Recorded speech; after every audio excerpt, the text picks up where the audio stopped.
Shajia, my folks, Randy Rant the dark side, of course by now you, Niz know. Let's get straight to it. We have Jon Cocaine Jones via satellite. Jon, welcome to the dark side. Check it out, I'm going to play stupid and act like I am clueless to what just happened in the last 2 months. Please tell us what's been up with you in the last few weeks. The last few weeks have been bittersweet, more bitter than sweet. Definitely aware that I just won a big fight, just achieved another goal. So I'm really happy about that.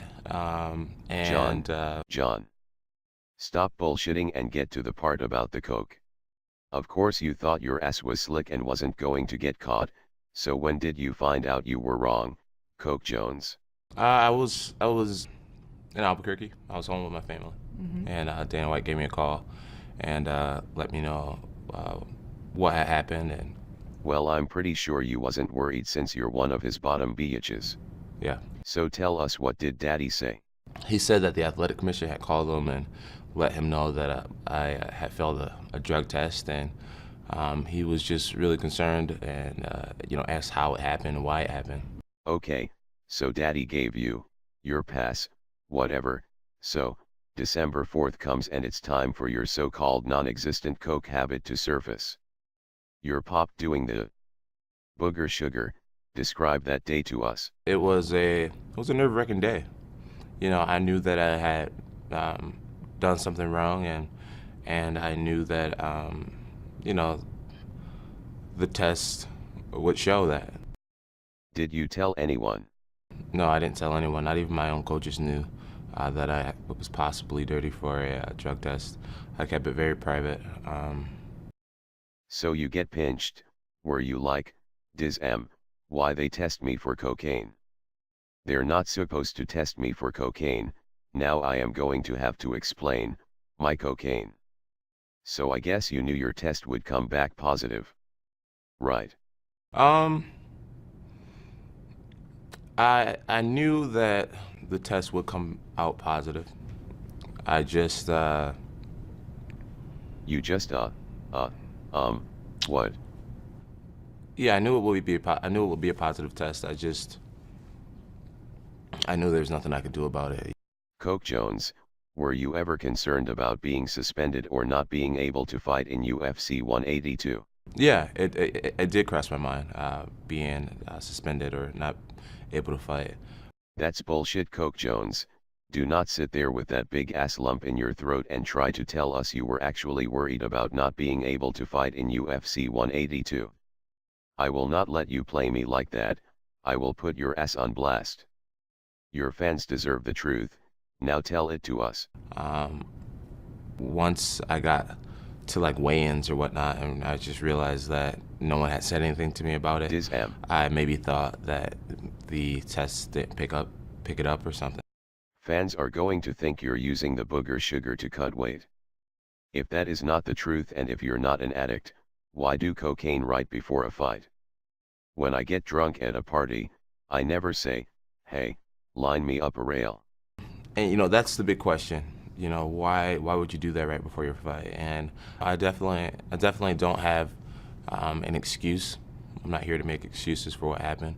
I did it, and basically, at a party, and I think a coward would sit here and try to come up with this elaborate reason, or to try to blame something, and I'm not gonna do that. I'm not gonna blame my friends. I'm not gonna blame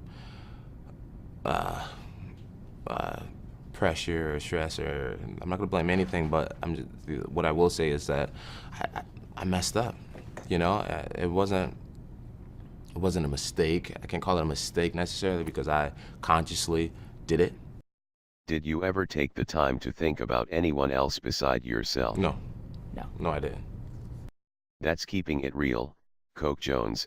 I am pretty sure that was not your first rail you have inhaled. Well, I had done it before, quite a few times in college. I had, experiment with it.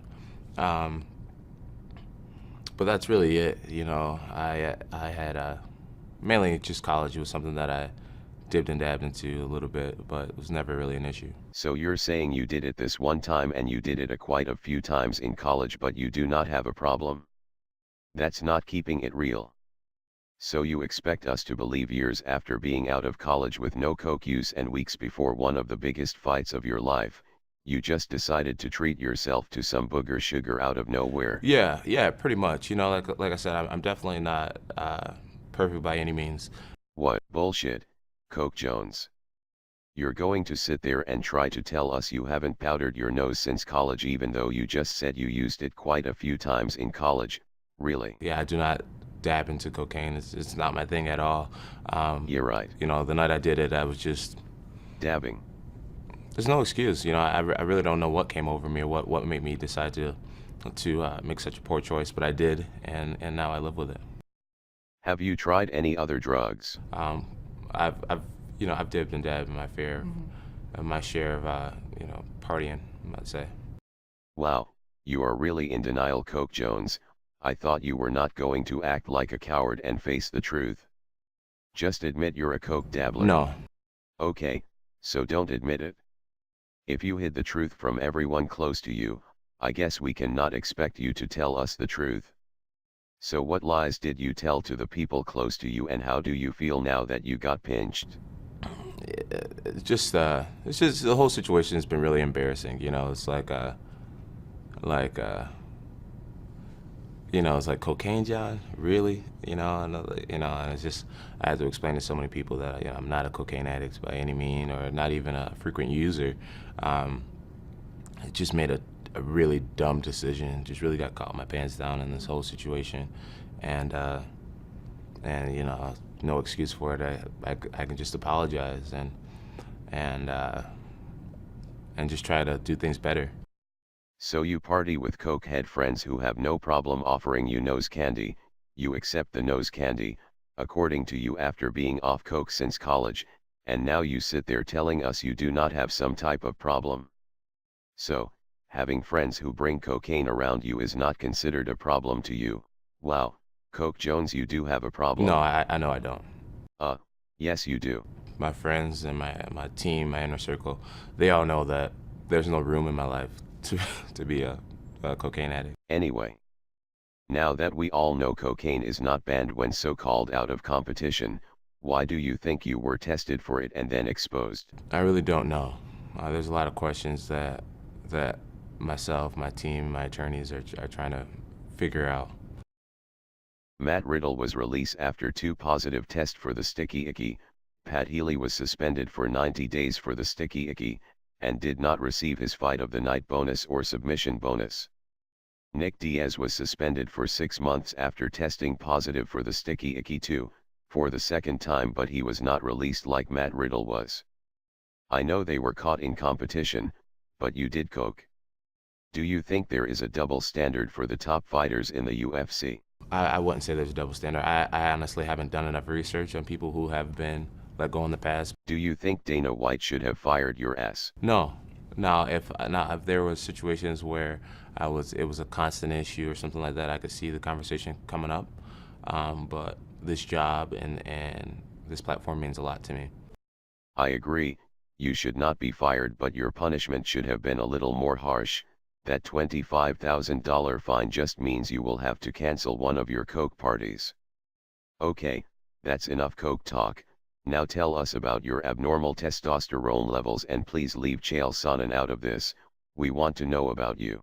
You know, basically, the athletic commission did some tests, and obviously they test for street drugs and for testosterone levels, and they test me and Daniel, and supposedly both of our levels came back a little bit lower than what is standard. Coke Jones, bringing Daniel Cormier's name up is a biatch move. He was not caught using coke and he is not here to defend himself, so keep his name out of your mouth. Now back to you, are you taking some kind of steroids or not? Never, ever taken any type of performance enhancing drug, ever. Okay, so you did the dabble with coke in college, you ran into a pole in New York and got busted for a DUI. At first you tried to portray yourself as a good guy, and now it seems like you are embracing being the bad guy. Coke Jones, Who are you really? Well, I'm trying to figure out who I am as well. But like anybody else, I have my own issues that I deal with. I have my insecurities. I have life that I have to deal with, just like you. The important thing is to learn when we fall down and to get back up and not beat yourself up too hard about it, and to try to do things better. Well, I hope all that is true. Now, what message do you have for your fans? My message to my fans is that I'm sorry, that I'm really sorry for maybe betraying their belief or just letting them down. Really, I definitely have let myself down, my family, my team, the UFC, my fans down, and really it's just a sincere apology. Well, Coach Jones, even though I feel you were not completely honest, I still would like to thank you for coming on the dark side. Wanna go do some coke? Yeah.